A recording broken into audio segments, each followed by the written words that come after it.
How did the big shows go? Unreal. 2 of the best nights of my career. Crowd were amazing. Venue perfect. We Nando's. Unreal. What's your plan for next year? Going bigger and better? Next year I'm just going to relax with a big cup of tea.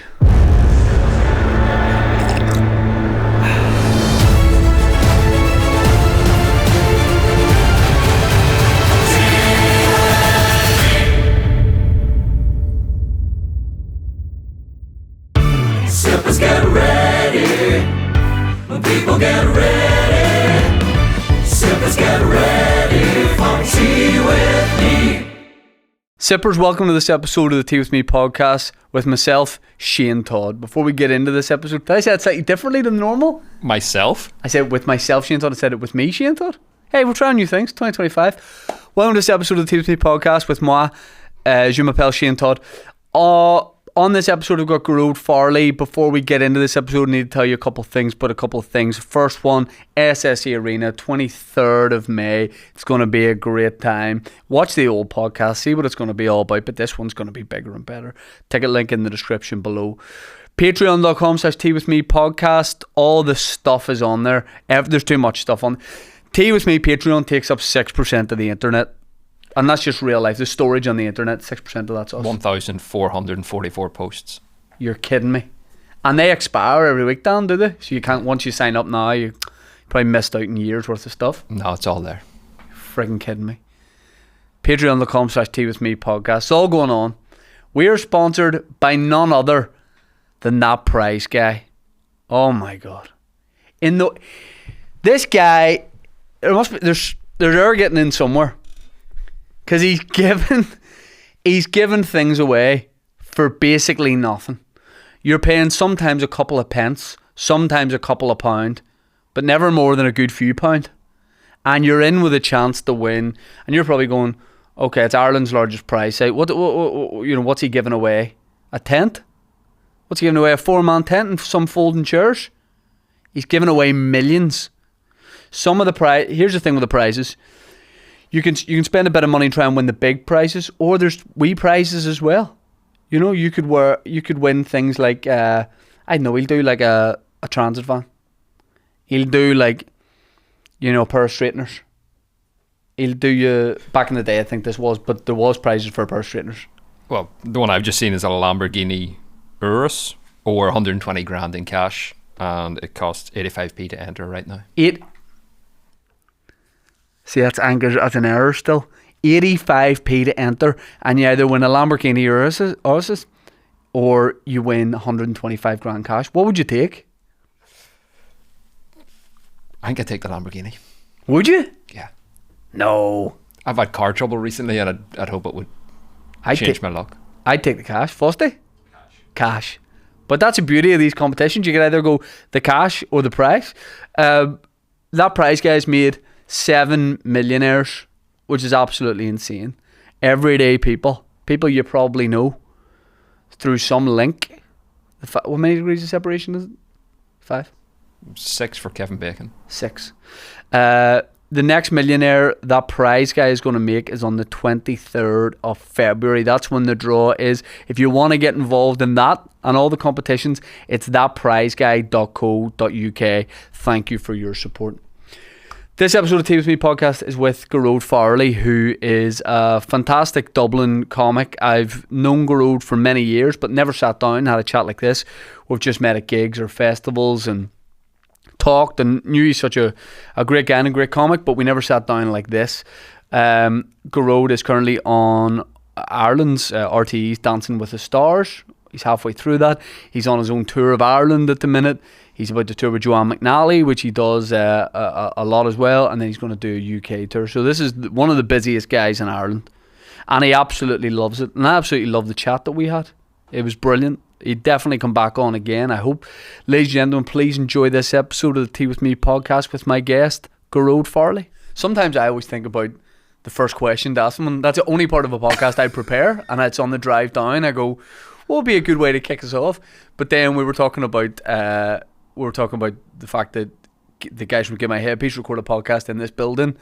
You said you met Tim. How'd you meet Tim? You said you'd done the Blame Game. And then you said, actually, I met Tim on Neil Delamere's Stag. Fuck the rest of the podcast. Tell me about Neil Delamere's stag with Tim McGarry, because I'm picturing The Hangover here. Oh my God, Neil Delamere's stag was brilliant. Where was it, first of all? It was in Barcelona. Okay. Yeah, we went to see a football match. Right. Now, that's not my strong suit. You led Real that. Madrid? Yeah. Is that right? Yeah. No? Against Barcelona? No, surely it was Gearóid. I don't mean to be rude, but surely in Barcelona, you went to see Barcelona? Maybe it was... There's more likelihood that it was Barcelona. I'm going to be honest, right?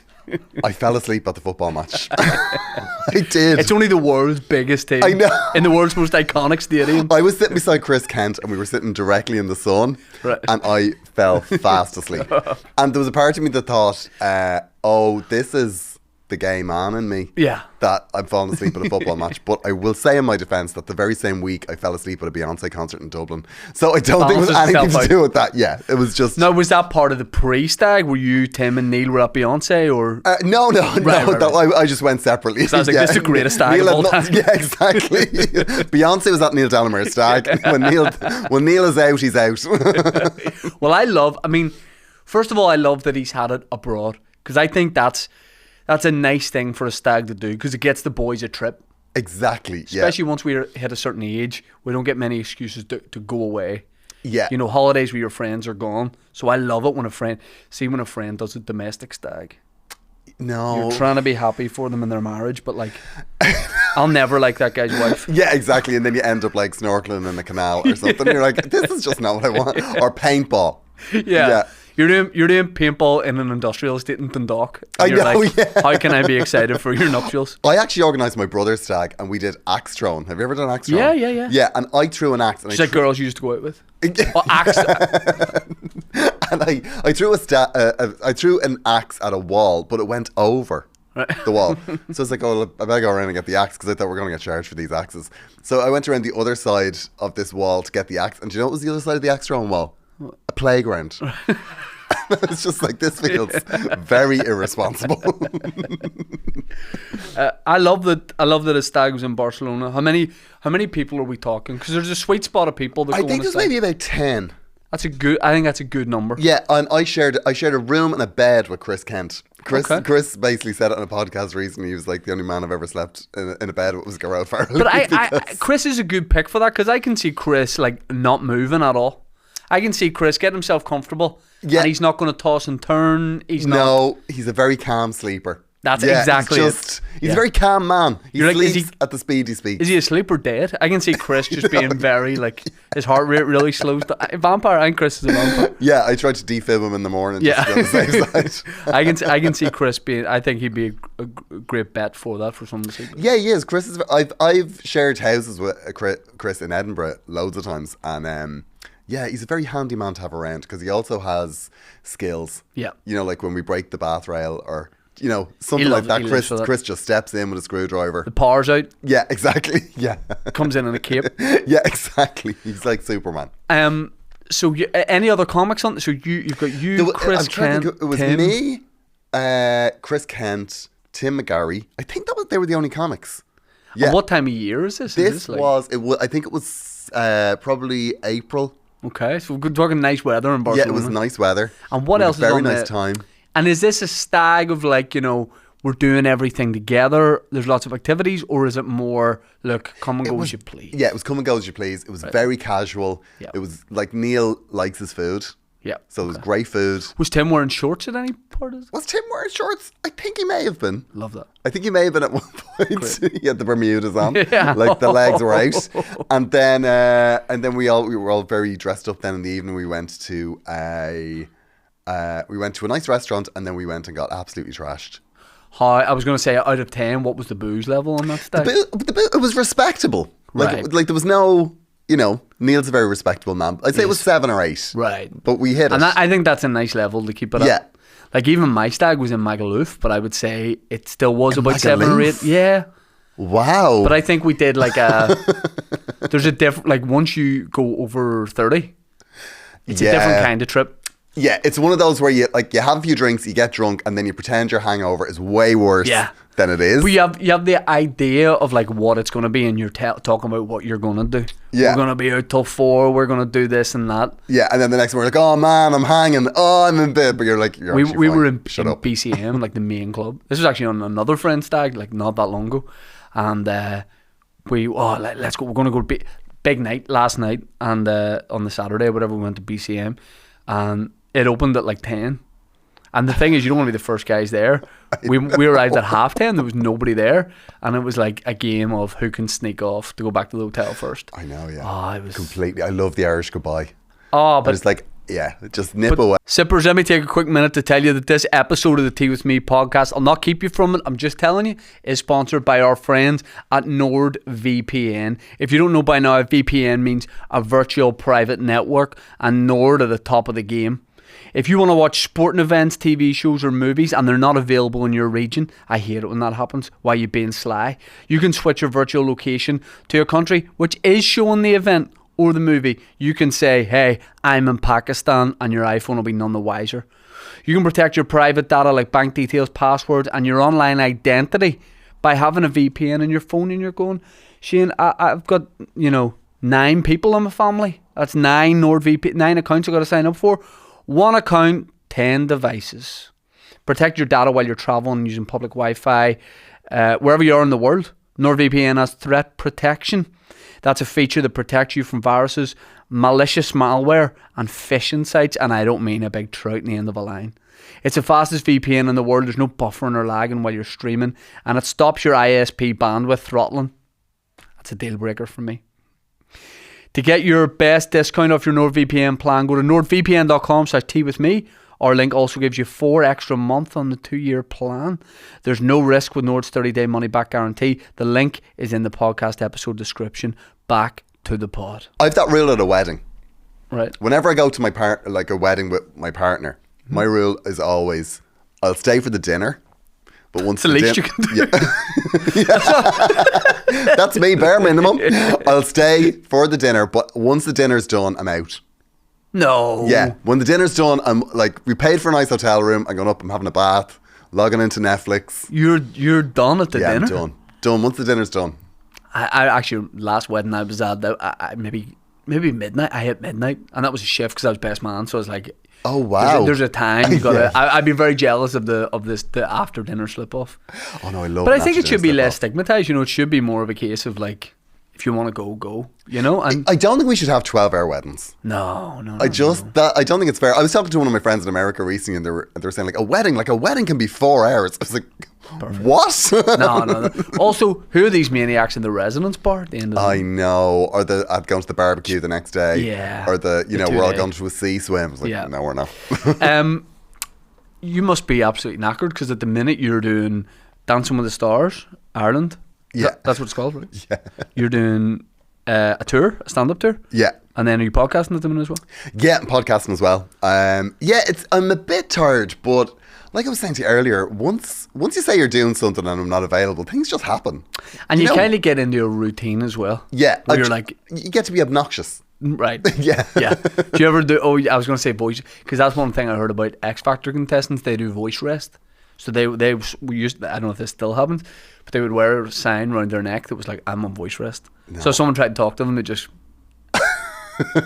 I'm just sing for 90 seconds on Sunday. I don't know. That feels like just any show like that, the commitment level. Yeah, the commitment is mad. But did you dance before this? I did. I would say yes. Right. You were a casual club dancer. Yeah, exactly. Right. I can but my that. parents would say no. Like, I thought it would be really funny because you find out ages before you do it that you're actually doing it. Right. So I found out like September. You said you find out you're doing it like it's their decision. It's like conscription. Like RTE getting like it kind of was though, because I'd said no to it a few times, right? And then like my agent was like, "Just go in and have a chat with them this year." Yeah, and I was like, "No, because I don't want to do it because I'm not a showman. Like I'm not." Yeah, there's a different. I mean, people think stand-ups would do anything like that or any kind of perform, but that's it's a totally different thing. It's it is really different. It could be more different to being stand-up. I actually think if you're a stand-up, less prepared for it than a normal person. Yeah. Because I think with stand-up, you're very, you know, we're You're used to very, being on stage in a certain way. yeah, Yeah. a really non-performing sort of way. So I went in and I was trying to be like, no, it's not for me. No, Yeah. Grant, thank you very much. And I was like, and anyway, like, I mean, if I was doing it, I'd obviously want to dance with a man. So Yeah. like, and they were like, oh yeah, we can do that. So And I was you like, were hoping, yes, sometimes you go in, it's like when you get booked for a gig and you're like, I'll give them a price to put them off. Exactly, And they go, yeah. that's well within our budget. You're like, for fuck's sake, I got to do it. Yeah, now I've got to do it now. I'm, you know, on a cruise. I'm on a cruise You ship. thought with they'd be a whole- like, you're like, on a gig with it. You thought they'd be like, no, yeah, gross. disgusting. Yeah, and they were like, "Oh, we'd love to do that," and I was like, "Oh, Right. okay." Was that genuine? Was that like, would that be a deal breaker for you? Like, It wasn't a deal breaker, but I think I'm an outfit, and you know, I think it's a good message for young Yeah. gay kids to just because go. that's happened in the UK, Strictly Come Dancing before. Yeah, hasn't they've done it on that, and I just think it's nice that, you know, a father can be at home and see that and make a comment Yeah. that makes the kid they think might be gay feel a little bit more supported. You know, Right. like, yeah. Yeah. the only thing you should be ashamed of is his dancing or something like that. So yeah, Has there been a how many weeks has the show been on air for? we're going into week 6 now. As we record this, or week 6. So have you? And when that got announced, you were going to have a same-sex dance partner, and since the show's going to, has there been any backlash to that, or has there been Like, not even a single message. really? I genuinely thought, I was like, this is going to be announced, and I was like, oh, I'm going to be besieged. You know, oh, someone else is going to have to look after my social media. To say there was not the slightest bit of interest. There was like maybe 20 messages that were like, fair play. Yeah. Like, I mean, it was, You want one or two? Like you want a Yeah. bit of drama? no. I was just like, oh my God, I'm such a martyr for the community. It was like literally no interest. Yeah. Yeah. But it, like, I think that's a nice message. Well, that's as a good well, sign. You know?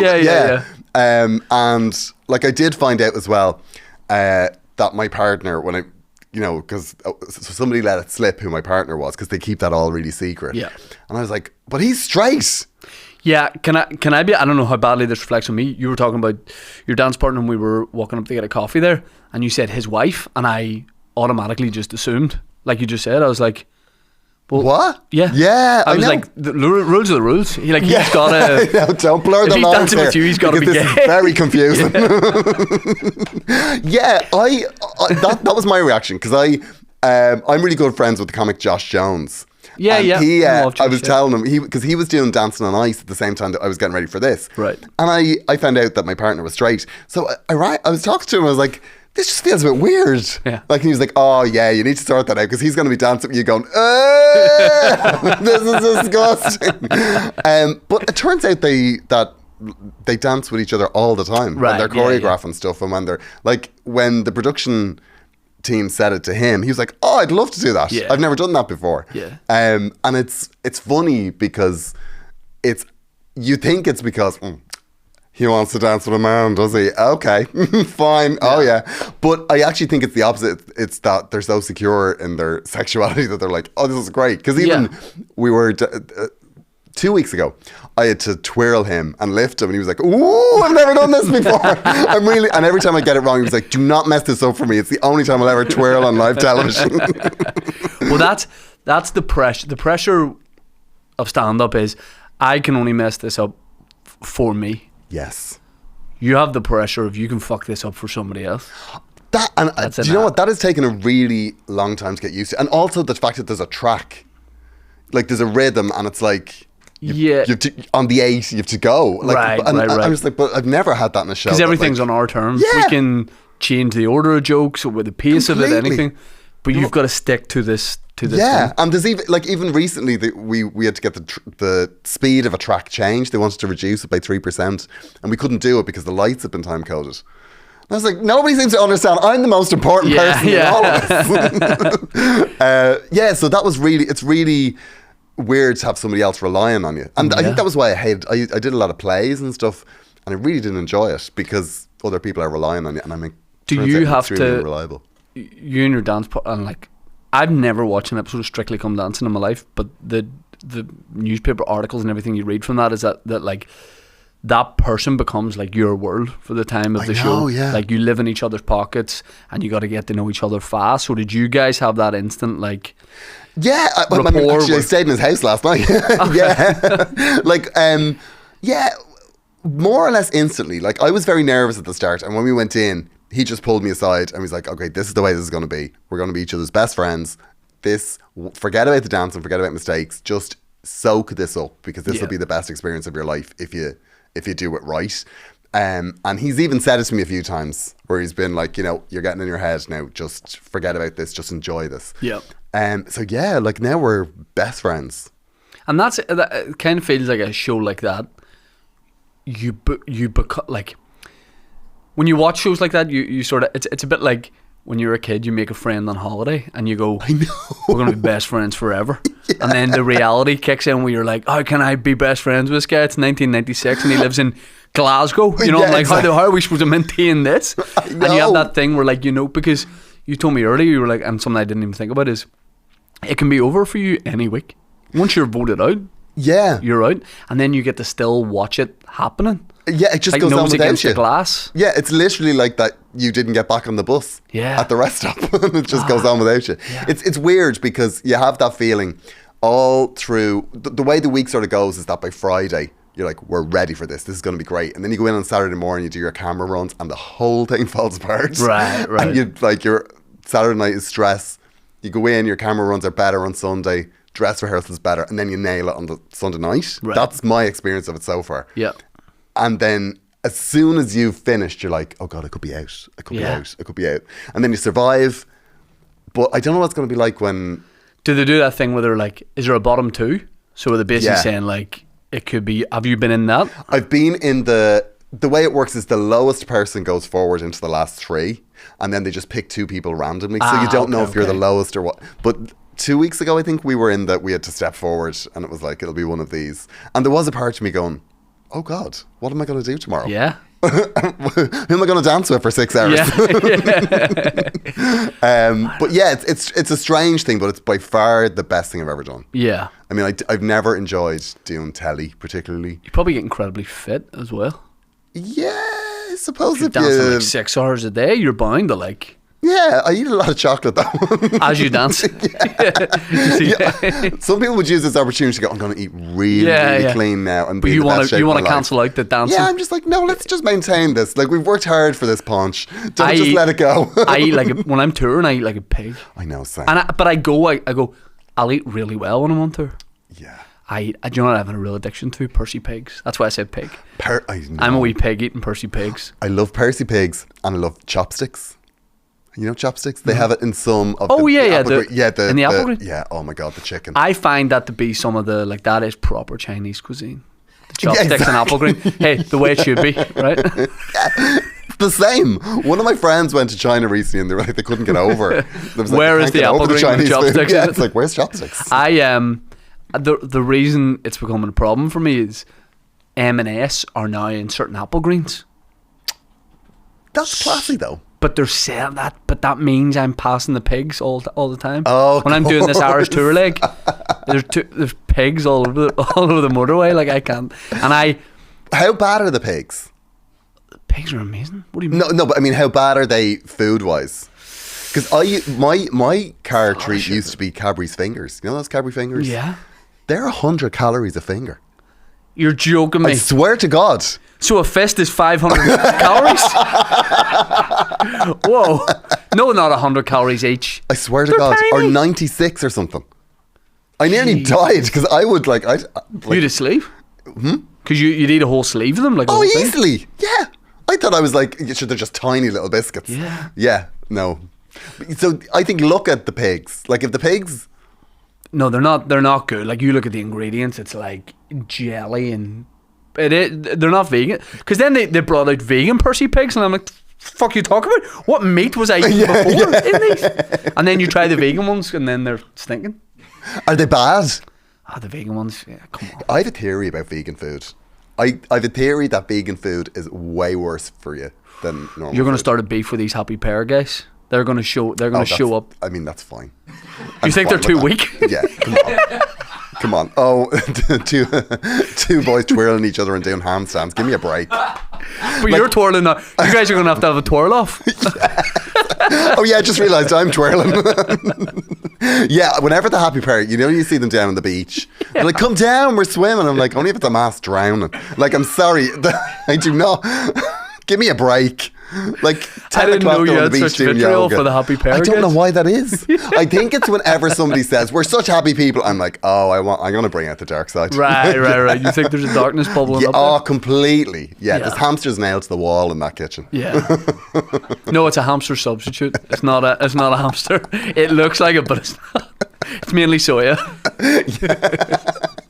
I need a.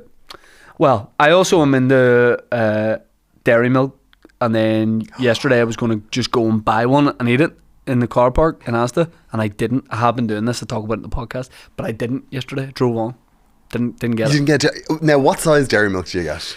It's big so I'm size. lactose intolerant, so it's a vegan one, but I don't taste the difference. I think it's great. So it's like what I would describe. It's about this size here. Okay, how bad? Like with lactose intolerance, how bad does it get? No, it genuinely just makes me tired. Because I had a bowl of Cheerios. I can Oh, have come gluten on, there. Shane. I I know. can think of nothing more fabulous than having a dairy milk and falling asleep. Yeah, but at the wheel, I'm trying to drive the Clonakilty Oh, okay, with yeah, this. that's a different deal. But I have to say I love a dairy milk. It's my favourite. And Kaylee Trapp, who's also doing the show, Former guest of the pod. former guest on the pod, obviously, she told me there's a difference between North and South dairy milks. Explain. Because she wouldn't. Because we're highly in She competition. wouldn't or she couldn't. Look, Oh, excellent point. I think it's there's probably like obviously it's everyone knows Tato's different, but dairy milk looks the same. But then permission to say you guys, and I don't even mean that in a political way. That's totally fine. And I mean that as like from the south, not like 'cause you're gay. The gays. The they gay don't- dairy they don't- milk. They don't really taste dairy milks the same. A lot of cocksucking has changed their taste you buds. guys, that's a difference in taste. That's what it is. You guys have a lot of different dairy milk products, such Okay. as back in the day there was like you would have had the Golden Crisp. You guys had this milk chocolate dairy milk, but the wee square bits on top were white chocolate. A top deck. Right? We didn't. Okay. I never saw that up here. So I think there's like It's literally the worst thing that has ever happened in Northern Ireland. it's not it's having the the selection top of because we chocolate. didn't have top deck. If we did, things would be very different. They would have been very different. No, there would have been no Less issues. tension. So I think. Do you know what? It's all under the Cadbury umbrella. Yeah. But I wouldn't be surprised if you look closely, like down south, it's like there's two D's in Cadbury, and it's just a totally separate company. Something like that. Yeah. But I don't know. I don't notice a difference. But I feel like that would be great social media content for Dancing with the Stars. You and Kelly do like a blind taste test on the dairy milk or something. That's a great idea. They lap that up. Oh my God. That's good. The other thing I had yesterday on the way up here was I had Chopsticks. a Cadbury's cream egg bar. See, that's And like. my eyes were opened. See, to me, that's like AI or cloning. Don't leave it. You know what I mean? Like, Yeah. There's no need for that. Like- We've got cream eggs, we've got dairy milk. Cadbury's cream egg is one of the most delicious pieces of chocolate. You're right. And I had the bar yesterday, and I was like, are they actually disgusting? It's not right. I don't think it is disgusting. I think just your brain can't compute that. Yeah. You can't relax enough to enjoy it. I know, I had to pull in. You're like, what's going on here? I was like, Yeah. something wrong. No, I can't do it. Cream eggs were, I remember having 3 cream eggs one lunchtime whenever I was like 14, 15. I thought I was going to die, but I'd have been happy. And I, as a kid, always wanted an Easter egg full of cream egg. Imagine you got that. That would be incredible. I would kill can't you. believe It you were would kill talking you. about like, the hedonistic days of 14. I think I had 3 cream eggs on Saturday. You get, as you dance, you get them I thrown. was like, cream egg, please. You must, the last time we met was Kilkenny. Doing the Yeah, fest. cat laughs. Can't tell you an embarrassing thing about that. We were in the comedians boxing around that time, and I didn't know. I arrived down like very early morning, and I didn't think like that many people, because we were in the Pembroke Hotel, and I was That's like, right, yeah, yeah. There's probably not that many other comedians here. Plus, I got down for breakfast really early, and I thought there'll not be anyone around because I was going boxing training, and I packed all my stuff, but I didn't have like a zip up, like a quarter zip sports jacket. So I just was wearing. You remember this? I just had a vest. I just had a Jordan I remember vest. you in a vest. You remember like, the vest? What? Why is Shane in a vest? Let me explain. I was like, it's a blue vest. I remember it's it. a blue vest. Yeah. I was like, the weather's great. I'm going boxing. Have a quick athlete's breakfast, and then I'll go. But then I started to feel weird about. I'm at breakfast in a vest and shorts. So I was like, but it's early. There'll be no comedians around. And then the signal must have been sent up. Yeah. Shane's in You a vest. arrived. Joanne arrived. Everybody from Lisa Richards' agency arrived, and all came and sat at the same table. And I've never felt like... I'll tell you the time I felt like this before. Remember when you were a kid on holiday? You could run around naked. Bollock naked. There's a certain age as a child where you could do that. Back in the day, I'm 16. talking early 90s. Yeah. I'm talking early 90s. Yeah. Spain, no issue. You could run about the beach naked. You could back then. It's a great time. But I remember being in Majorca, and I remember running around the pool naked and going, I remember turning the age in my head where I went, this is weird.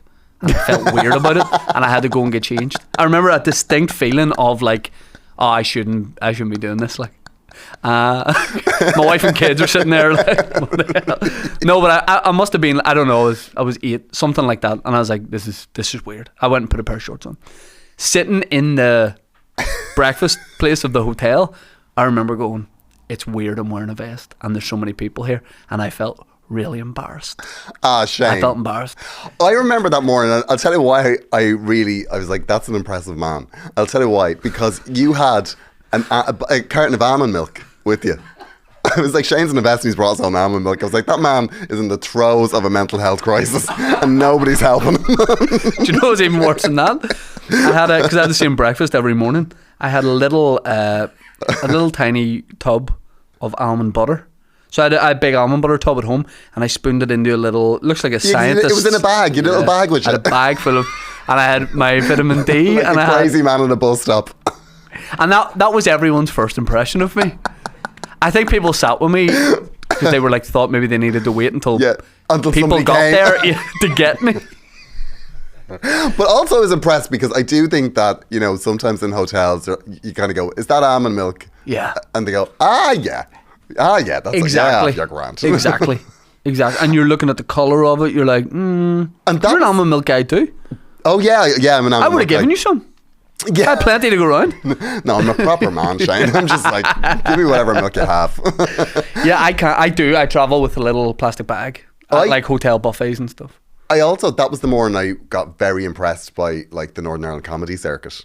Because you told me about the boxing that was going on. Yeah. And I thought, you know what? That is the way to handle rivalry on the comedy scene, is that they all just kick the shit out of each other. And sell tickets to it. Well, it's probably good in both ways because it shows you can do that, but then the scene here is that good that you can do it, and then I'll go for a drink after. Yeah, I'm very impressed by that. It was great. In Dublin, we all just hate each other. Yeah, so it would need to be like bare knuckle. You know, exactly. Yeah, in a car park. Bring weapons in that axe throwing playground that you had. Yeah, exactly.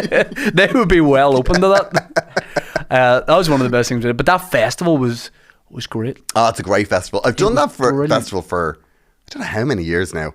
But it's just, I always describe it as the comedian's Christmas party, right? Because it doesn't feel like the gigs work. were all.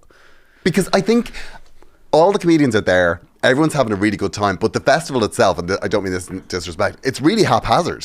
Yeah, do you know what I mean? Like it's very, like for something so organised, it also feels really ramshackle, which is kind of like the charm of the whole thing. Yes, you know. So like you are. Well, we did the big gala thing in a cattle mart. Yeah, exactly.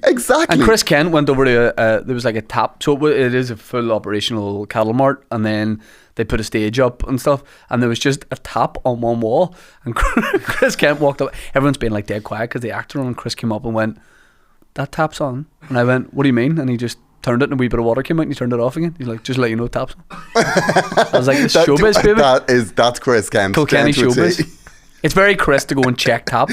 Exactly. Yeah. Did you put a high vis on? Yeah. But that gala thing was brilliant. Yeah, it was really fun. Although they opened remember, they opened the bar by mistake just before you went on. Is that Oh right? yeah. Yeah, There was by a wrong mistake. signal given to That's the bar. the sort of shit that goes on in comedy scene down there. It's like, open the bar, it's grand. Maybe another It's comedian just did him. that. Yeah, That was of another course he comic. did. You need to fight him, whoever it was. Exactly. I'm trying to think who I can make up. But Neil Delamere. Yeah, it won't be a fight. It'll be a dance off. Yeah, At this yeah. point. Yeah.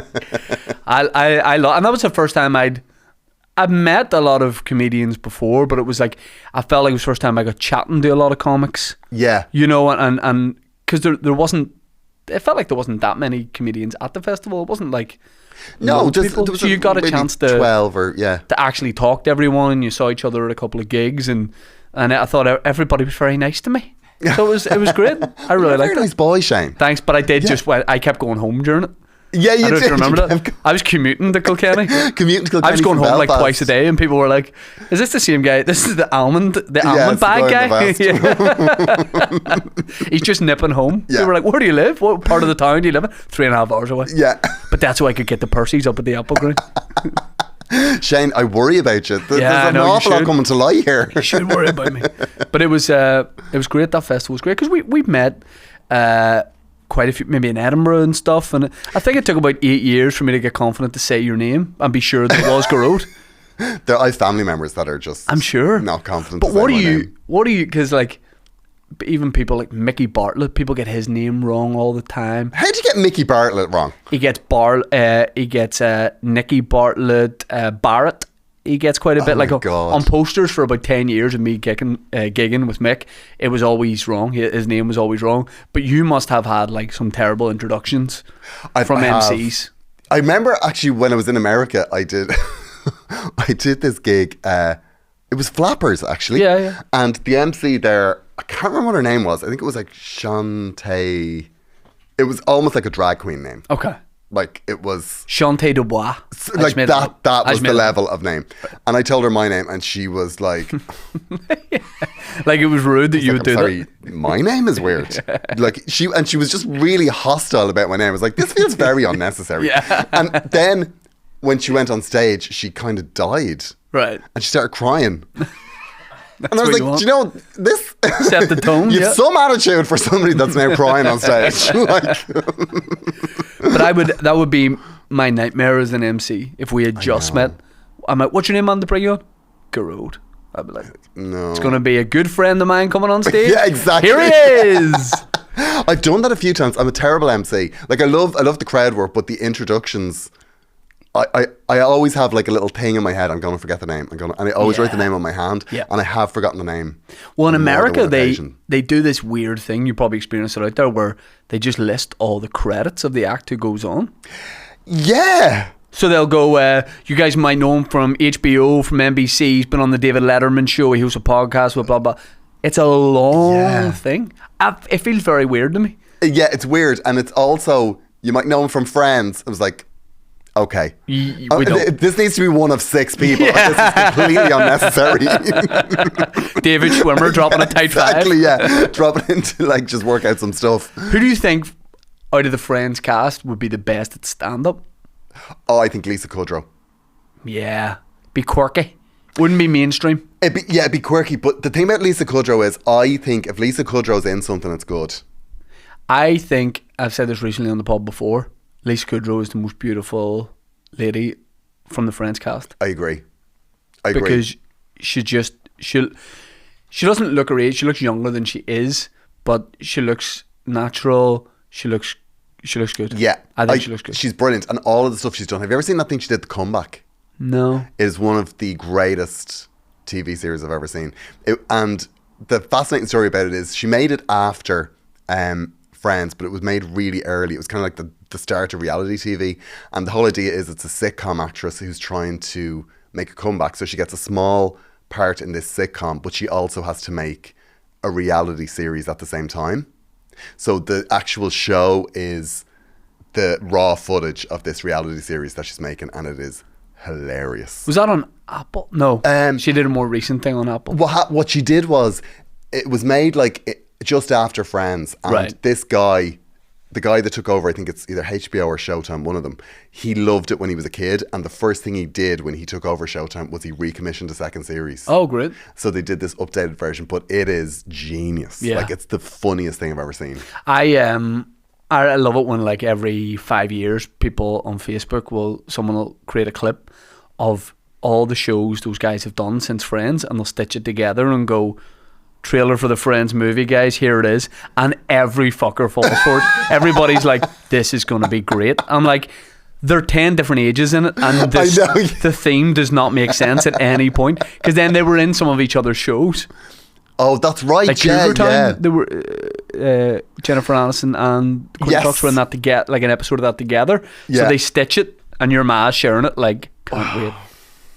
People are so thick. That's my favourite thing. That is my favourite thing about how every so often something happens and you realise how thick the average person is. Yeah. And I include myself in that. Yeah. You see, like, on X or something, you know, it'll be like a verified account and it'll look like it came from the person. But you're like, look at the username. It's not the person. It's not the...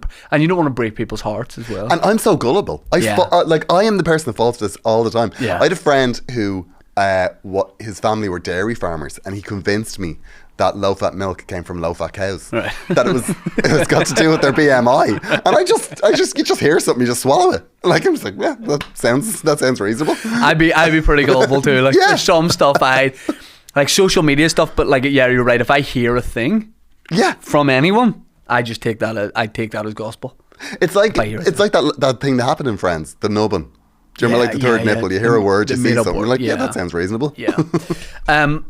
At the minute you're doing Dancing with the Stars and then you're on tour at the same time. So is it literally a case of like dance all day, drive to a gig, do the show, and just repeat? Yeah, you don't get a day off with Dancing with the Stars because you're in studio Saturday, Sunday, and then Monday to Friday you're rehearsing. You turn into a pirouette. I know, yeah. I love twirling. That's your favourite thing? Yeah, it's my favourite thing in the world. I just twirl me like a princess. See, I can look, I don't mind saying this. I can dance. Oh, wow. I can dance. Okay. But I don't like the idea of someone like, I can't learn stuff. Full stop. I can't have someone be like, okay, it's going to be a 1, 2, 4, and then we'll turn it into an 8, and we'll do this and that, and then repeat it again, but do the end bit slightly differently. Gone. See, when you were telling me about Lisa Kudrow's show, gone. I was gone within the first... When you're like, it's this within this. I should have been more animated. I can't. Yeah, I can do visual cues, but I couldn't learn dance steps. See, now that's what's you need to let me go. Let him cook. Like, you don't learn the dance steps. It's so strange. He hasn't taught me steps the way you would imagine people would teach steps. Right. Like, particularly for waltzes and stuff, it's what you get used to is actually being really, really close. So you're literally crotch to crotch. Yeah. And you feel what way they're going to go. All right. Didn't know that was going.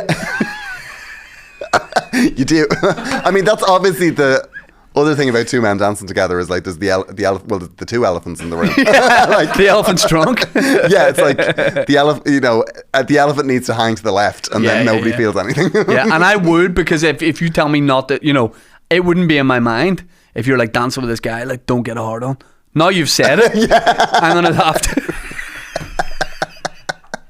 And there might be a way. That's the cure for male impotence. There might. It's like, do not get a hard on. The last thing I want is that to get hard. I'd struggle with a gig at night after all that. I think I would. Do you know what? I'll tell you why. You spend all day being so bad. Like, I don't know if you've ever done something where you just are bringing nothing to the table. That's what it feels like all day, every day. You're just like, I'm so bad at this. How am I going to get it? And then when you do a gig, you're like, this is my normal thing. I am actually good at something. Yeah, right. I get you. The gigs just feel absolutely incredible. Like, they're just so much fun to. And already, do you feel like people are coming to see you because they've seen you on that show? No, I don't think it makes a difference. You don't think there's any crossover? No, and then, like, even my agent said to me going in, she's like, this does not make one iota of difference to ticket sales. So don't get your hopes up. Yeah, I think it just has its own dedicated massive audience. Yeah. So, I mean, I don't know if it affects ticket sales at all. Or profile or whatever. Yeah. But I'm just having a ball doing it. Like, it's just so much fun. With the comedians boxing, like, backstage it shows everyone was shadow boxing, and, like, just before they go on, are you using your Oh feet yeah, and doing all. yeah, completely. Like, Sorry, that wasn't a good impression. That wasn't me dancing when I went like this. Like, I know I've said I'm a good dancer, but don't base yeah, it on that's that. not dancing, Shane. Yeah, that's not dancing. Yeah, I am in the dressing room. Yeah. Yeah, because usually what happens is the gig is on a Saturday night and you've just basically shit the bed 3 times and the camera runs. So you're like, I need to get this right. So they're like, okay, 5 minutes. And you're like, I'm just going to get this. I will get this. And it's only a minute and a half of dancing every week. You know, so it should be doable. Yeah. Like, so you're really... You know, when they say you've got like 10 minutes before the show starts, you're like, I can do this 6 times. Yeah. So, yeah. But you must be touring stand up like constantly all year, because you're doing your own tour in Ireland at the minute. Then you're going on tour with Joan McNally, or you're just doing I'm on Joanne's tour after and this. then you're doing your own UK tour. So where's the break? Is there a break? No, I don't. Do you like it like that? Yeah, I like it like that. I spent so long getting nowhere in stand up. Not nowhere, but like, you know, it was a plod, and now then things are good. You know, for the past maybe 3 or 4 years. So I just love it. Like, I mean, I never want to not be doing it, and that's why even with telly and stuff, I've no interest. Like, I couldn't be less interested in doing anything else other than live shows in my pod. Like, I absolutely love it. Yeah, because it's crazy how long you spend chasing TV. I know. Like, I don't know about you, but I definitely, even as an act, was starting to become what I thought a broadcaster would like or what they were looking for. And don't get me wrong, I still am attracted to it, but only in so much as, like, if there was something I was passionate about, I go, oh, I'd love to do this because I'm passionate about it, as opposed to, I'll do whatever you want whatever me to comes do. in. No way. Exactly. Like, I've done the bits of telly I do. I don't enjoy it. Like, even experiences where, like, I mean, I did a show a while ago. I went to Africa to like look at fast fashion. Didn't get you going. No. Where in Africa did you go? Nairobi, Kenya. And you just had a face on you the whole time? I hated every second of it. Well, no, I mean, it was miserable, like, because, like, basically the Western world destroys Africa, and you feel like I'm the worst human being in the world. Like, I went to, and also you go over there where, like, we're so advanced where we live. Yeah. And I was within a supermarket, and I said, oh, could I just get a plastic bag? And your woman just looked at me and went, a plastic bag? I was like, yeah. It's like, they're destroying the planet. And I was like, oh yeah. Sorry. Like, we're absolute pricks on this side of the world. Like, but no, I just don't enjoy it. I don't want to be a television. Like, I think that's what happens with comedians. Everyone thinks, oh, you just want to be a television presenter, and then you'll give up the grind. Whereas, like, this isn't grind. No, this is joy. But TV, like stuff like that, is like, you're there all day. You've got to do multiple takes. Stand up is just, it's instant. It can't be better than that. Yeah, and also you can literally think of a joke in the car on the way to a gig. Yes. Do it, and there's like a room full of people laughing. You're like that's. Yeah. I mean, that is a brilliant job. I love when you tour with someone that you're really good friends with, and you just get a system going. You know how a day pans out. You know what you like and what they like. Yeah. So I tour a lot with William Thompson. I don't know if you met William. No, I haven't met him. But William's not just brilliant stand-up, but like great company as well. So we know, we'll go do this together, and then you like an hour of your own time, I like an hour of my time. So did you and Joanne, were you guys friends before you went on tour? Yeah, we were friends. We knew each other from the comedy scene. It was more during COVID we became friends, because we both had tours cancelled. Right. So we were just kind of talking a lot. And yeah, but I was giving up stand-up. Like, I was done. I'd been touring with Neil Delamere for years. I've been doing my own tour, and I thought, I'm gonna just get a normal job and just do my own little tour each year, and that'll kind of scratch the itch. Yep. Because I felt I'd given this a good whack now, but it's time to move on. And she kind of just talked me into coming on her tour with her.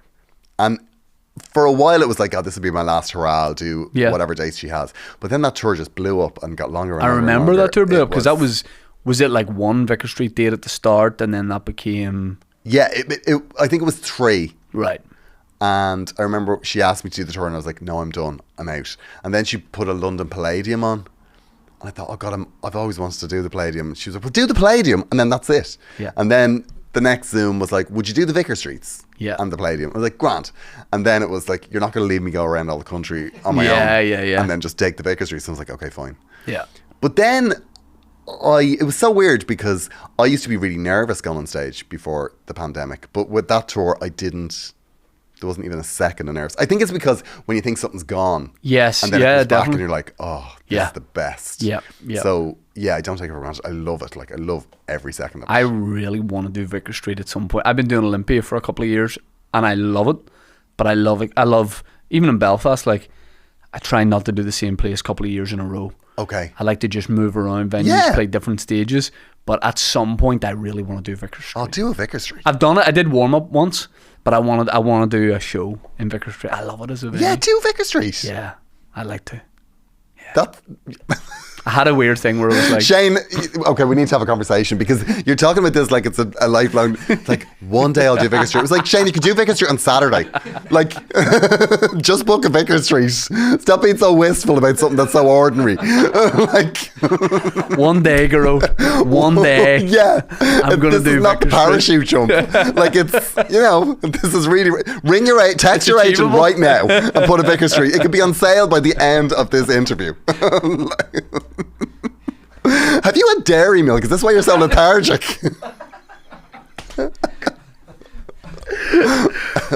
One day, One day. when the stars align. That's really like one day I will close the international bar. Yeah, One day yeah. it will happen. I've never done that. Have you not? No. God, I don't Shane. do as many clubs anywhere as I should. I only really do clubs here in the north, but I should be going to Dublin more. Maybe some UK stuff. I remember but you saying that to me. I booked you for a club. that was The Seamus- brilliant. The Seamus Ennis Centre. Yeah, I used to book a club in the Seamus Ennis Centre. In Dublin, but It was just outside of Dublin. It was kind of and a cat towards walked in, Balbriggan. or a dog. Yeah. That Do you sounds remember? like it. Yeah, or they hold the show sometimes because it's like, no, the audience are still in the pub, and you're like, Yeah. it's I anyone love- pulling the strings here. That was Like- years ago. Yeah, because I remember I brilliant. texted you Yeah. about it. I was like, do you want to do this club? And you were so grateful. I was like, what is wrong Yeah. with this man? Yeah. Like, Just show up on my almond milk. like, Let's party. yeah. I loved it. That was over 10 years ago, I would say. was it? Yeah, I would say. And it was to do like 20 minutes or something, and I loved it. And then it was either a dog or a cat. Yeah, just yeah. wandered in mid-set, and then just like, but people didn't even react weird, and neither did the dog. So I was like, this dog just likes coming to the comedy, because it sort of poked. Watch a minute of me or so, and then it was like, going back out. Yes. and it just not damned it back for out. me. It's the accent. I don't get it. But I do. I exactly what I did with Vickers. I look at a lot of things like they're that's crazy talk. Like the idea that I once a month could get in my car and drive down to Dublin and do a few of the clubs. I'm like, come on now. Come on now. Who do I think I am? I can't do it. I can't text a promoter and be like, could I like jump on and do a spot? I'm like, no. I'm like, Shame. I don't want to Come come on. across like what do you like the wee boy in Oliver Twist Please, sir, can with I a have some porridge. more? Yeah. I feel like I've had my porridge. I've got my almond butter. I can't have any more. You can't have. You've got almond butter. I've got my almond That's butter. just a classic example of someone that's fancier than they think they are. Yeah. Yeah. Because I have almond milk and almond butter. That's a lot of almond. I've never had almond butter. It will change your life. It will change your life. I have it every day in my life. Almond butter. I love it. It's beautiful. Does it taste? Oh, almond butter. Actually, it looks like peanut butter. Yep. Okay, yes. Crucially, it's not. Because I don't like peanut butter at all. People, and if they don't have almond butter, people are like, you take peanut butter. I'm like, that's not a normal trait. Now that I don't buy that for a second. I hate that. Surely they taste the same. Well, I'm not into like, I don't know what you've heard, but I'm not a big nuts guy, right? At all. I'm not like, you'll never see me just eating nuts. But I don't think almond milk tastes like. I don't think it tastes Nuts. like almond at all. But that's the same with almond butter. It's just got this like rich, nice taste. Smoky taste. No. Okay. Unsmoked taste. But I love it. Maybe I'll do Vicar Street. That'd be great. I went to I'll open for you. that'd be great. Yes. I went to see Hamilton in the Board Gosh Theatre. Am I saying that right? Oh, I live right beside that. What a place that is. Yeah. And what a show. I've never seen Hamilton. I love a musical, but I've never seen Hamilton. Incredible. I think it's the rapping. Yeah, there's a bit of rapping in it, but it's brilliant. Really? Really good. What, like, Okay, tell me, is there like, what's the tune that you come away from it humming? Because with a musical, there's always the song. Yeah. And I just don't know what it is on Hamilton. It's called I'm not throwing away my shot. The weird thing is in that, I don't know if it's the case of all musicals, I'll say the weird thing about this musical is, and then people go, this happens in all musicals, some of the songs come back in throughout the whole thing. You know? Shane, that's what a musical is. This is so homophobic. No, but Can somebody... I'm sorry. There needs to be more diversity on this podcast because it's just very clumsy towards my people. there'll be a song and then they'll do another song, but then they might come back to the song from the start. Yeah. All right. Is that all musicals? That's all musicals. That's They do that in so if you like that, you'll like Hamilton. brilliant. But we got a little bit of a hookup with Hamilton, and we got to do a thing called the Circle or something. Circle seats. Oh, Would yeah. change your life. I'm I can supposed only to go do to the that theatre like tonight. that. For what? For Dr. Strangelove. What's that? It's this Steve Coogan is playing. You know the way Dr. Strangelove is it Peter Sellers? It's a film. I love and he Steve plays Coogan. a few parts. And Steve Coogan is now doing this on stage. Where, in Dublin? It's in Dublin. Yeah, it's in the Borgash. I love Steve Coogan. I auditioned for a film he's going to be in, and I thought I got the part, and they made the mistake of saying they're excited to see your tape, and then they mustn't have been that excited because I didn't get the part. I would love to, but Steve Coogan's one of my heroes. That happened to me with a thing recently where, you know when you have old headshots and you're like, I must update that. I see. I'm the opposite. I go, I must not update that because I don't look like Well, that. here's what can happen. I was offered a part in a series. What kind of series? Without giving away, what kind of series? It was The Dry. The what? The Dry. It was it's a series in Dublin. Not that I was offered, but it was just literally like, they want to see you for this, and like, I reckon this is going to go your way. It's going to Get you. And I was like, So oh, it's fine. a done deal. Just give them a good It was tape. kind of, yeah, it was just give them a good tape. But my headshots are about 9 years old. As in, you're 9 years old in it? Or they're from 9 years ago? It's weird you didn't get this child part. Yeah, I was like, what the hell? Yeah, then I made the tape, and the tape went in, and it literally went off a cliff. Like, it was literally like, this man looks nothing like his headshots. They're a complete catfish. I got lovely headshots done. Lovely headshots done. So I'm with Lisa Richards now, who put on the Kilkenny Festival, but my agent before that, who was absolutely brilliant, her husband does headshots as well. Okay. Took the headshots, looked beautiful. I sent them to my wife because I was so happy with them. I was like, what do you think of this? And she's like, they've taken away your mole. And I was like, what is it? And then I looked, and I have like a mole there, right? It's not that big. Oh, yeah. Right? No, you're supposed to go. Is there a mole? Is there? No, I can't see that. They took that out. So then I've never felt weird about the mole until they took it out. And I was like, what's the problem with the mole? Yeah. So there must be an issue. Okay, there must be. Okay, yeah. It's, well, you know. They also, like, to be fair, the guy's fucking brilliant at Photoshop because he defined my stubble a bit more, and I had a bit of stubble in it, and it looked like a real boy. I look like a man. I look like a man in it. So I'm getting put forward for man roles at the minute, and then when I As show up, opposed they're to like, Gremlins with a big mole. Yeah. I was going to say as opposed to young man Young man. with mole. But yeah, I audition for loads of stuff. I never get it. I made the mistake recently of looking for my headshots because you know the way, like, well, I have my headshots in a Dropbox, right? I can send them to anyone when they need them. But I was out and somebody asked for one. I was like, oh, they're in my email, and I made the horrific mistake of finding the unphotoshopped versions of my headshots. So you know you're so used to looking at the headshots, Yeah. you're like, yeah, look at me, I'm a really beautiful man. And then I got the on. Oh, good God. Yeah. I had to sit down. I was like, this can't be. Yeah, because you're like, you have so much respect for yourself. You're like, guys, I'd prefer it if you didn't edit these photos. Just put me out like I am. If they don't like me like this, they don't like me. I don't want your photo. Yeah. And then you look at it and you go, see what you can do with this. yeah. Exactly. Bit of magic on that. Exactly. It's like I was wearing like a white t-shirt, Yeah. and I was like, what happened to that fitted white t-shirt? And then I realized, oh, that wasn't a fitted white t-shirt. No, that did not fit me. Something I like playing football is if someone's wearing a top, because usually the tops for a football team are all the same size, and there might be a big guy on the team, and I have a friend who will shout at people and be like, "Is that player fit?" And that means like is that a specific skin tight top? And he knows it's not, but it makes me laugh every time. Every time. Yeah, my most recent headshots are great, but it's not me. I know. But they're great. They're so aspirational.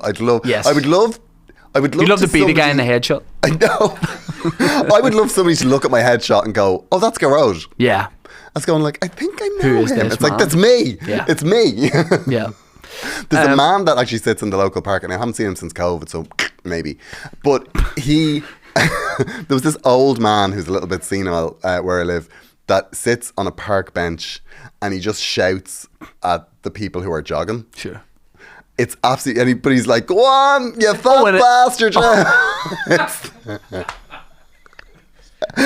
And every time it's one of the most joyous things, and he laughs and like he just entertains himself so like much. that. So like when you see people in those jerseys like that, like they're looking really good, and he's just roaring. You bring you back abuse down at to them. earth. Yeah, exactly. Yeah. I was going to ask you, like, gigging in Dublin, but then traveling all over. Have you gigged in like in your early days, stand up especially? Did you come up here and gig in Belfast a lot? Yeah, I did. The Laughter Lounge, the Empire. The Laughter Lounge here didn't last long. I remember that was when I was just starting, and I saw that as like the ultimate. I was like, I need to get in there because it was like always packed and it was new, and I knew there was one in Dublin, so I was like, if I do well at the Belfast one, maybe I'll get on the Dublin one. And I think I just about was to get booked for it, and then they closed it. It didn't last that long. It was fine. It wasn't a great gig. It was Stag and hens. I loved the idea of coming up here though, because it felt so different, and it always felt like gigging up here was like a bit of a different level, because I'd never really been up the north. Yeah. You know, so I remember, you know, like when you start stand up and when you're getting good, you're like, I am a proper tough guy. So it felt like that coming up to Northern Ireland, just like, this is how tough I am. Yeah. I play up the north. Yeah, you know, yeah. because my mum would be like, you're going to Northern Ireland. I dander over the border. Yeah, exactly. It's like, yeah. So you feel really good about it. I don't know, I always used to be nervous about it, but it always felt that you got match fit when you were gigging up here a bit. And I remember the first time I played the Ulster Hall with Neil. Oh my God, I was so nervous. Yeah. But I loved it. And it was, do you remember the time there was the problem with the flags on the... There's always a problem with the flags. There's never not a problem with the flags. It was just a week. It was a specific week. But Yeah, I do. I think they were flying City over Hall. the City Hall. Yeah, that's what it was. And for some reason, that was the week we did that gig, when that was all kicking off. And I remember Neil was like, "Oh, I'm writing material about it," and it was a big thing. And I just had in my head, "Don't mention flags." Yeah. Just don't mention. It's like me dancing. Yeah. Don't get a boner. Yeah. You're talking to the wrong guy. This flag is going up a full mast. I remember walking out on stage just going, "Don't mention flag, don't mention flag, don't mention." And when I took the mic off the stand and I was walking, I just said flag. Like a Tourette. What the fuck? That was my introduction to. Do you audition for a lot of stuff? Like I could see you in Kin. I could see you playing like a bad boy in Kin. I would. You know what? That Like was the a final real compliment boss. until you started laughing. Like a shady underworld guy in Kin. My problem with Kin is, this is my problem. And there's a woman from Kin doing Dancing with the Stars. Which one? Would I know her from Kin? Yasmin Seki. I don't know who she played. My problem is I can't watch Kin because there's snakes in it. There is Emmett Scanlon's character keeps snakes in tanks. Yeah. You don't like snakes? I am terrified of snakes. Yeah, but I have a paralyzing morbid fear of snakes. And when I was in Africa doing that's why that, we couldn't dance together. the irony, I mean, I hate snakes, but Turn into Steve Irwin all of a sudden. but when I was in Africa, there was a snake in my room. No. Yeah, I almost lost my mind. Like I was just. No wonder you didn't have a good time when you were there. Yeah. What did you do? You got it. I went in. A man came and got it. No, I just ran out of the. Oh, I made a show of myself. Like I mean. That's fair under the circumstances. Absolute. I'm terrified of them. Like I mean, I can't watch them on television, any of that. But I went into we were staying in these little cabins, and there was kind of like a little bathroom off the cabin. And I went into the bathroom and I came out and there were like those little lizards like running around, and I was like, this is not great now. I just even that would lizards. You don't want the lizard. Not a fan, but it'll be grand. I would get in under my mosquito net and curl up in a ball. And then I noticed a tail, and I thought it was a lizard. Yeah. And In I your went room? In my room, onto the mat. And then I realised that the tail went out and went onto the door, and I was like, oh, good God. And it What size are we talking? It wasn't big, Right. but it was long. Yeah. And it was grey. And somebody told me that they're the quite poisonous ones. But I was taking off my jeans When you saw it? when I saw it, yeah. And I opened the door and I ran out and like battered on the producer's door. And she opened the door and I was standing there with my trousers down, crying. It was a rough week, Shane. Yeah. I would have just bitten its head off. Of course you would. No, I'd have freaked out. I wouldn't have gone. Oh yeah, I did. I freaked out. Yeah. Yeah. And then that poor tiny woman the next morning had to go through my luggage because I realised that when I left the door open. Oh, shit. So she went through my luggage. I couldn't handle that stuff at all. Like, at all. Handle it. I can't. Yeah, when I see like the celebrity in the jungle and all that shit, I'm just like, good luck. No. There isn't enough money in the world. What gig are you doing in Belfast? What are you doing in Belfast? pretty Mandela soon? Hall. Oh, brilliant. Everyone Next is Saturday. raving about Mandela Hall at the minute because it was closed for a long time as a venue. When they Really? Yeah, it only opened a couple of years ago again, but there was a long time where it was being redeveloped. I only ever We've done played stuff it in once. there and we love it. And it was fab when I did. It's really yeah, good. yeah. So I'm looking forward to that. Yeah, I'm doing Mandela Hall. Then I'm doing What time of year are you doing Derry. Mandela? Next week. Oh, Yeah, Saturday the 15th. yeah. Yeah, Where are you doing Derry? Derry Playhouse. I love the Playhouse in Derry. Playhouse is great. Yeah, it's so good. It's last year actually. I went up. I did the Playhouse in Derry on Glamour Hammer tour, and like it was the best crack. Oh my God, it Great was name for a tour. Like one of my favorite gigs of the whole tour. And then Sally Ann Hayward, a UK comic, she was over doing gigs in Dublin, and she was going up to Derry. But I was like, I'll drive you up and I'll open. And I went up and I was like, this is the best room. I swear to God, this is going to be great. To say I died on my hole. I wrote 20 minutes of new stuff that has never seen the light of day since. I was like, well, that is a really harsh lesson to all of us. Yeah. There's Nando's in Derry as well. There's a great Nando's. The Richmond Centre. Yes, we went in there and I had the halloumi and mushroom pita. Have you ever had that? No. Not my thing. No? I've got a set order. I don't deviate. Tell me the set order. Butterfly chicken, Yes, chips, broccoli, slice of pineapple, almond butter. half an avocado, no almond butter, half an avocado, 2 thighs, medium, glass bottle of water, and maybe a soft drink. It's a lot of stuff. That's a lot of stuff. You get brought too many bowls and plates, so once you like do a bit of admin, get it on the one plate, you can just get rid of the bowls and plates, and it doesn't look as bad. But it's a big order. Nice. I love it. Yeah. Yeah. I tried the halloumi mushroom the first time. I was doing that Tell Teresa show. Yeah. Teresa with- Livingston's Teresa- like a radio show. BBC Sound show. And they were doing Nando's orders. And I was doing the Taxpayers' money, man. Yeah, exactly. Who do you think Exactly. they I was are? like, sure, Nando's. yeah, just try whatever. Try whatever you want. This can go in the bin. Yeah. This is just a license fee. Yeah. And I was doing veganuary. You know, the vegan go For a vegan. second, I was like, "What?" I thought that was wild. I thought you were like switching over for January, switching codes. You know, go from hurling to football. You know what I mean? Imagine you just did that, just January. You're like, I'm just going hetero January. That's a great idea. It'd be fun. I don't know if it'd be fun. I feel from what I know about that, it's a lot to learn. I feel like Hey, I'm not the guy to teach you. there's a lot. There's a lot of admin. There's a lot of Yeah. yeah. We're like exchange students. Exactly. You know? Yeah. I'll tell you everything you need to know, Shay. It's a lot simpler. The males were a lot simpler. Our needs Yeah. were very simple people. From what I hear, the heterosexual man has an awful lot. But to I think contend I'd with. struggle with, like, put it this way. I used to play a rally driving game, right, on my cousin's PlayStation. And he played it on the view where you can see the whole car driving on the road. But I could only play it if I was P.O.V. Okay. So I think I might struggle to please some guys because the angle should be... I think I could. I could service you, You but can it might take me a while. Like I you need can you to still come go around to face this. to face. I need you to come around to the side and look that way. Do you know what I mean? Like I could, if you're facing me, I can't do anything for you. You know, I just think it would take a while to get the angles right for me. Yeah, I guess there's a bit of that. Yeah, I can only yeah. do POV case stuff. It would have to be POV. Yeah, look, that's that's something. Which is a small price to pay. Yeah, I can't exactly. see anyone being unreasonable about that.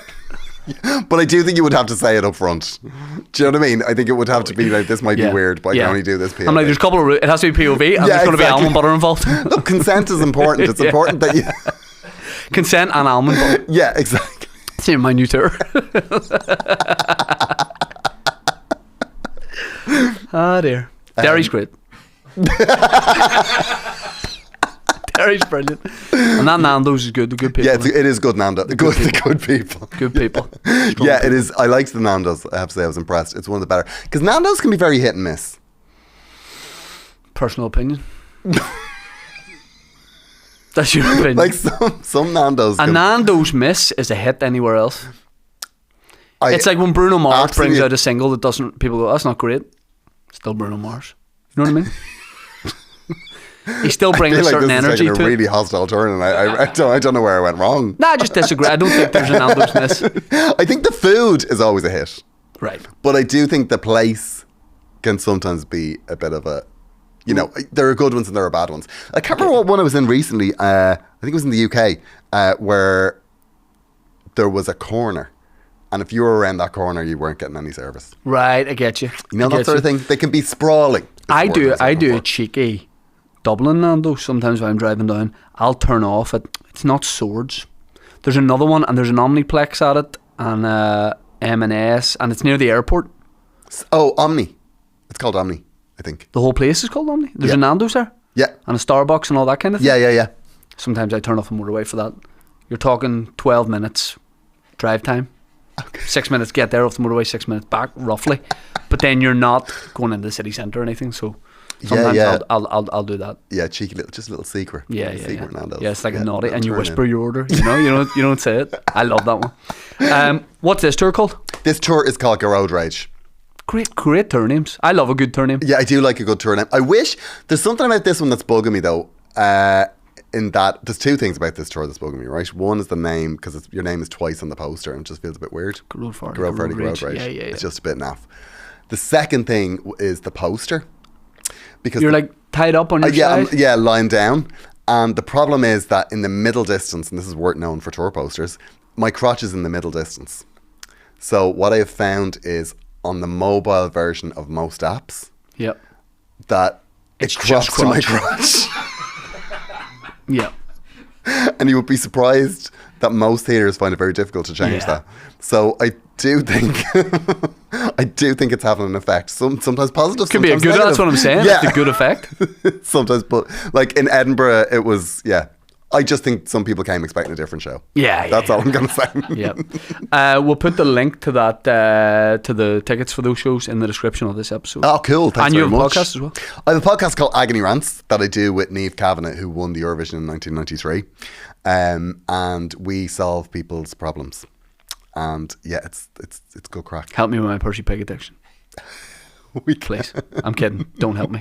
I want to keep going. I know, yeah. I know the risks. Yeah. And I can't be stopped. I'm going to be honest. I'm going to Google the nutritional information on the Percy Pig, and I don't think this is as bad a situation. Yeah. I realise this is a doctor going, sure, it's only a bit of heroin. Yeah. I think... No, it'll be the end of me. But that's why I want to go. Gearóid, thanks so much for coming on the pod. I really appreciate it. Good luck with all the dancing. Oh, thanks very much. And My the shows. pleasure. And we'll go to those shows, Belfast and Derry. Yeah, thank you very much. It's been a ball. I've had a ball. It has been great. Yeah. I've really enjoyed it. I think you're still Do you hostile believe me when I about say the that? Nando's thing. I'm No, I hostile don't. about Not that. even for a Yeah. We're not putting the second. episode out, but thanks for coming on. Sippers get ready.